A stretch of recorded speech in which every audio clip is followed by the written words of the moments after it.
అవనికైతే భరత్ ఏ తప్పు చేయలేదని ఎవరో కావాలని చెప్పించారని తెలుస్తుంది. ఇక వాళ్ళ గురించి తెలుసుకొని అవని వాళ్ళనైతే కొడుతుంది. ఇక అవని ఉండి ఒక ఆడదానివై ఉండి ఒక మొగాడి జీవితంతో ఆడుకోవాలని చూస్తావా అని తననైతే తిడుతూ ఉంటుంది. మీతో అసలు ఎవరు అలా చేయమని చెప్పిందని అడుగుతుంది. తను ఆమె ఆమె అనుకుంటా అక్కడనే టైం అయితే అయిపోతుంది.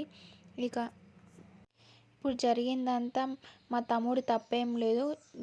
ఎవరు చేపించారనేది మీరు నేను చెప్పమన్న వాళ్ళతో చెప్పాలని అవని అంటూ ఉంటుంది. సరే చెప్తామని వాళ్ళు కూడా అంటూ ఉంటారు.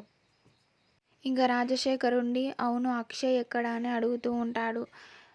అక్కడ అక్షయ్ ప్రణతి ఇద్దరు కనిపించరు. అక్షయ్ కారులో ప్రణతిని అయితే తీసుకొని గుడికైతే వెళ్తూ ఉంటాడు. అక్కడ ప్రణతికి పెళ్లి చేయాలని డిసైడ్ అయి ఉంటారు. ఇక అవని ఉండి అక్షయ్ ప్రణతి ఇద్దరు లేరు ఎటు పోయారని వాళ్ళు చూస్తూ ఉంటారు.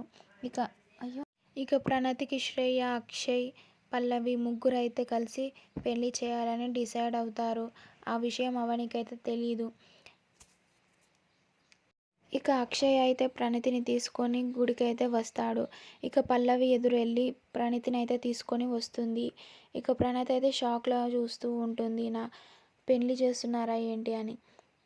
ఇక ఇంతటితో ఈ ఎపిసోడ్ అయితే ముగుస్తుంది. చూద్దాం నెక్స్ట్ ఎపిసోడ్లో ఏమవుతుందో. అంతవరకు సబ్స్క్రైబ్ మై ఛానల్.